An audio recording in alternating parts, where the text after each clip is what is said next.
Hello friends, welcome back to the James Lawrence Allcott channel. Real Madrid have pumped Liverpool after being 2-0 down, 5-2 in a game that was mind-blowing and eventful for myself. So this is what happened. I'm going to show you my reactions to the goals as they happened. Sadly, my son's teething at the moment, and so I had to tend to him. So I've caught up with the game, so we can talk about the game in just a second, but I wanted to show you my reaction to some nutty goals and a crazy game of football, and then we will come back and have a deeper dive into what on earth just happened there. Liverpool fans, hang in there, okay? I'll see you on the other side. Chechik with the ball, gets it over to Jordan Henderson, who does his customary overlap to give Salah that space. Salah has found him! Oh! Darwin Núñez! Shutting me up! Shutting me up! Oh, my word. Oh, my word. Fair play. Wow. What a goal. First 10 minutes was going to be crucial. It's only gone and happened again. Liverpool doing what Liverpool do at Anfield. And it's a great finish. And do you know what? It shows that he has gently got his confidence back, starting from that left-hand side. He's never afraid to make those runs, and he's so much better from there. JaackMaate, poor touch on that occasion. Carvajal deals with it, but Courtois has got to have a good touch with it. It's just that he missed it. Oh my God, what has he done? Oh my word, you idiot. Oh, he's had an absolute stinker. Oh, and he was giving it all that in the final. Shush now. Oh my word. Vinicius Junior. It's kind of people just in his way there, trying to have a little 1-2 with Benzema. Gets a yard, he gets a shot off, gets a goal off. Wow, needed the next goal, needed it, got it. We've got ourselves a game, lads. And ladies. Wow. 5, 4, 3, 2. Oh, no! Alisson's done it as well. You are kidding me. You are kidding me. The ghost of Karius lives on. 2-2. What a tie. And Alisson has done a Courtois, and a Courtois has done a Karius. Bit harsh to drag in Karius. Absurd. But Chechik with a silly little turn there when he's got two options behind him, wants to play the ball forward. Joe Gomez plays it back though, and they're okay. And then Alisson just gets red. Sent a text message before he kicked that one. Modric. Oh, my word. It's happened again. One of the worst celebrations I've ever seen in terms of, I don't know what he was doing falling over there. But it's a bullet header from Militao. Great ball from Modric. And they've come back from 2-0 down.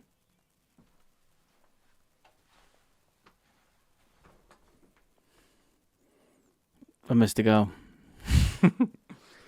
Benzema with a little touch. Lovely 1-2 to Benzema. Oh, my word. That's ugly. The Champions League is back. And it's chaos. And it's harsh. Real Madrid are mad, aren't they? So after that, I then had to, tend to my son. He's fine now. He's asleep now. I'm just watching him there. But I've got to stop getting Real Madrid wrong, because I thought everything I thought was going to happen, or everything that we sort of thought were the profiles of these two clubs, came to be. But I just didn't see 5-2. I thought Liverpool come through. I thought they'd come out of the blocks quickly. They did. Great play right at the start. Great energy. You could feel the crowd. And they got their goal. And there was a good little moment before that. But Madrid are just... Do you know what it was? Here's the analogy that came to my mind. A lot of you guys won't remember this. Some of you might. For those of you who do, I remember the Ricky Hatton fight. Do you remember when Ricky Hatton fought Floyd Mayweather? And in that fight, again, I'm a casual boxing fan, so I can only go on what I saw, and some of you guys might be going, oh, look, Floyd Mayweather always had him at, arm's length. But when I watched that fight, I remember thinking in the first couple of rounds, Hatton was going at it. And I was like, oh, is Hatton going to win this? And going into the game, I think we all thought that Liverpool were sort of back. But we also wondered if it was about levels, And Ricky Hatton, as a good example within this, he'd fought good people. And Everton have played good... Liverpool have played good teams. Sorry, okay teams. Everton, it's a big game. So, there's spectacle there. Newcastle have generally been on a great run and don't concede many goals. Those are two really solid victories. And you did wonder if Liverpool were back. But often when you've got two teams battling it out, a bit like boxing, you only know the truth and the speed and the quality of a team when you face them. And although they came out with all this energy, a bit like Ricky Hatton did against Floyd Mayweather, what was so brilliant about Real Madrid in this one was this understanding of what they were good at, which was the understanding of what they were good at last year. And a lot of the things that we saw last year, which was just undeniable composure and quality, but also an ability to be sort of rushed. Both of those kind of occurred. We'll break down the goals in just a second because I think that's interesting in itself because you can kind of pick apart how bad it was. But the momentum bar, if you have a look at the momentum bar, let me show you it just quickly. It's a game where Liverpool weren't that bad from that point of view, but the quality that they can offer was just that little bit too much, right? And so with an XG of 1.77, they still go on and score 5 goals. That's how crazily good this team is. Here we go. We're getting there. Right. Where's the momentum bar? It's underneath me. It's always underneath me. It's above me. It's underneath me. It's to the side of me. Here it is. There it is. It's been a long night, guys. I got 3 hours sleep last night as well. So bear with. Bear with. Bit cranky. That momentum bar suggests that, Liverpool were strong in this game. And the momentum bar never lies. But it can also tell a story. And if we click on it, you see the goals just beautifully spaced out from Real Madrid. Obviously a good start for Liverpool. But the goals obviously do change the games. But the quality and the composure and the sort of wherewithal to just take a breath and keep going. That is the most incredible clutch element of them. The focus of Real Madrid so much down that left-hand side. Incredibly down that left-hand side. And it was one where Liverpool were trying to sort of deal with them. The midfield was a huge focus on that left-hand side. Normally you see Bajcetic focusing on the other side of the pitch and looking to help out Robertson, but he never really needed to do that in this one. Let me show you that one as well. So where is Bajcetic? There we go. So normally he'll be a lot higher up, trying to sort of cover this little space here. Didn't need to do it because the whole game was down this left-hand side. And this idea and understanding of wanting to create the overloads. Luka Modric, again, just oozes class. And even more so than that, oozes energy throughout. Benzema popped up all over the place. I thought Valverde worked so hard. Another one who comes and gets involved. You would have thought he stays out of it, but they are always looking for that overload on that left-hand side.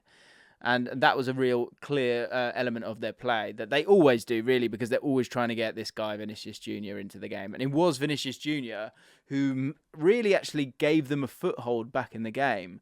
When it was 2-0, you were like, okay, what's going on here? How's this one going to play out?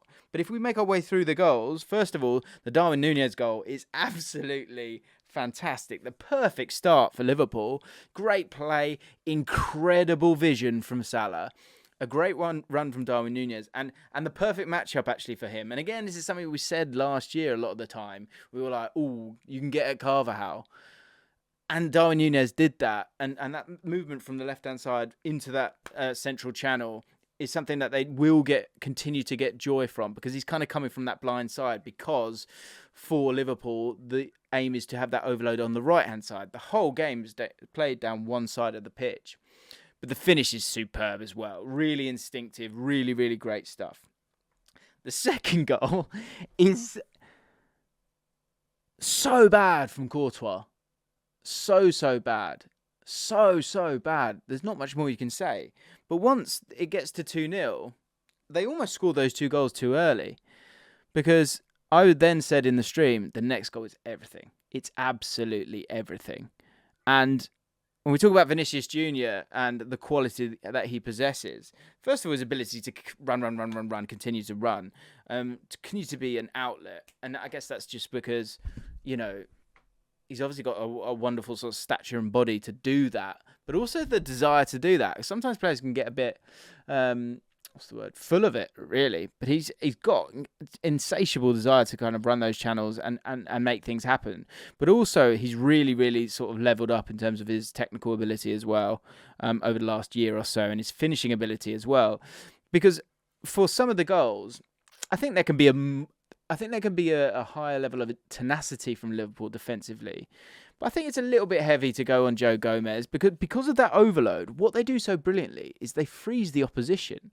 Whilst there's not much space available, by having all those bodies there and all these backboards, if you see like Modric went and did it at times, Benzema loves to do it, having these little 1-2s, especially in the modern game, you can't dive in and crash into players. And so if that's all happening with so many different bodies on a carpet, essentially it's a little 5-a-side game. And if you've got the quality and that backboard, you take players out of the game, you stun players, you stand them still, and then it's down to your composure and quality.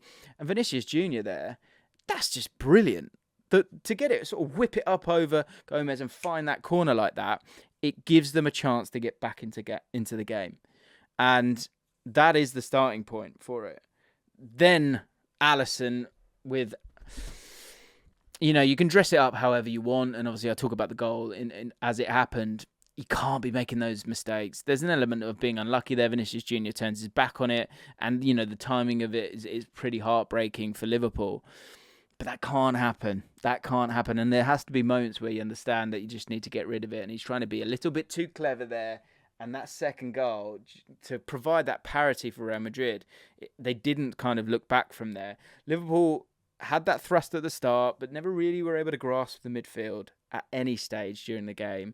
I thought Bajcetic did well overall. I think obviously he has a moment in the lead up to that goal, but so many things happen after that you can't put that on Bajcetic. And he's got the ball in his own half, in the opposition's half, sorry. So I wouldn't go with that. What I would say is actually there are some positives from this game with Liverpool. Certainly from a personal point of view, I really do see it with Bajcetic now. I'm really impressed with him. And he's really unfortunate for the 4th goal. Let's talk about the 3rd goal, because I think the 3rd goal is absolutely unforgivable. But they've been done by the positioning of that free kick. Great ball from Modric, but how simple is that as a run from Militao? How easy is that for him to pick out Militao? And the setup is just poor. And it's one where it's almost like there's an element of overcoaching there, because they've gone, well, no, this is how we set up, regardless of it being 10 yards in from a corner or not. They kind of defended it sort of as a corner, but to be so straight like that, Trent will get a lot of abuse there for not following his runner there. I would be amazed if he hasn't got the understanding that I have to stay where I am, because it just seems too glaring. Now, goals 4 and 5 are, again, wonderful displays of composure quality at the highest level. Again, there's also elements of bad luck in there, I think. For Gomez, it is deflection, but it is quality for Benzema in terms of his ability to sort of have that little quick 1-2, completely take Fabinho out of the game. And the goal after that, Modric, is the starting point for it. Again, it's that those 3 players, although I thought Camavinga sort of grew into the game as it went on after being sort of dealt with quite well in terms of the press with Gakpo. I thought he stopped the passing lane to him for a certain amount of the game. But Modric, once again, the energy to drive past players and get it moving, the counter-attacking ability of the whole team, but then also the ability to play in tight spaces. That is an elite football team, and I must not allow myself to get sucked into this idea that, these Premier League players are better or could be better. And especially this Liverpool side, because some big decisions are going to have to be made here, aren't they? And I think it's a game like this where, you haven't actually, you've sort of huffed and puffed. But I think there are players on that pitch that can't really compete at that level anymore.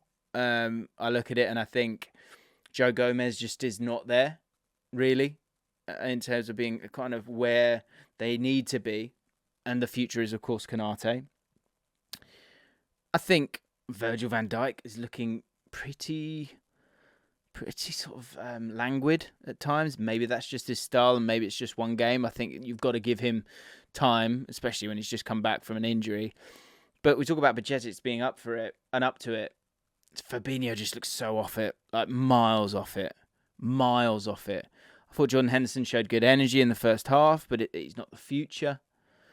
And up front, I thought the front three were okay. I thought Gakpo had his moments, had some wonderful touches. Trent is still, someone to look to rely upon. But it is that same midfield area, the inability to totally grasp the game, and when you've all got to be at it. And I thought the sort of, there is an ebb and flow to every game, but Real Madrid's ability to keep calm, keep playing, know that it's 90 minutes, know that it's 180 minutes, and within that, kind of get yourself to a point where you've actually kind of won the tie. It certainly feels like that. Obviously, you never know. And, when you've got Mohamed Salah and you've got Darwin Núñez and you've got that energy as well, right? You've got something. But I then look onto the bench and again, you're kind of sort of, it's not what it was, is it? It's just not what it was. And so although they have improved Liverpool, and there is a style of play and a setup there that I understand and like and will look good in certain games, the bottom line is that they've come up against one of the best teams in the world, obviously the European champions, and they have been shown to be lacking. There was a difference. Not in the general momentum of the game, but in the quality. And that's the thing that's got to be kind of upset and I guess trouble Jurgen Klopp, because I think it's sort of the willpower has been what's been so unbelievable at Liverpool. And I think there's a lot of willpower still there, but it's just not totally clicking yet. And is the quality there? Because if you've not got that steam train that they've had, then are you going to get picked off? That's the question that I would ask for Liverpool as a club, looking to move forward and looking to, continue with what has been an astounding period of time for them as a club. Obviously, they're not out yet. Still time to play, and still things can change. And I do, as I say, they do bend Real Madrid, but they never break, do they? Just never break. Absolutely amazing. And got a really lovely mix there, in terms of the average age. You've got those older players who just are like fine wines. But then, Camavinga, Vinicius Junior is still so young. I think he's only 22. Valverde's still like getting to his best. Rodrigo was solid in this game. It's a very, very good team. And they gave Liverpool a 2-goal lead. And I'll be amazed if they don't go through now. I've learnt my lesson. I think I need to be giving Real Madrid their respect. And I will do from now on. Because if not now, then when? Liverpool fans, let me know how you're feeling about this result. Are there elements at play here where you're a little bit unlucky, or was it just about those levels and you were found wanting? And if so, which players need to be kind of gently shown the door despite everything they've done for the club? Let me know in the comments down below. If you enjoyed this video, hit the like button, subscribe, and I'll see you in the next one.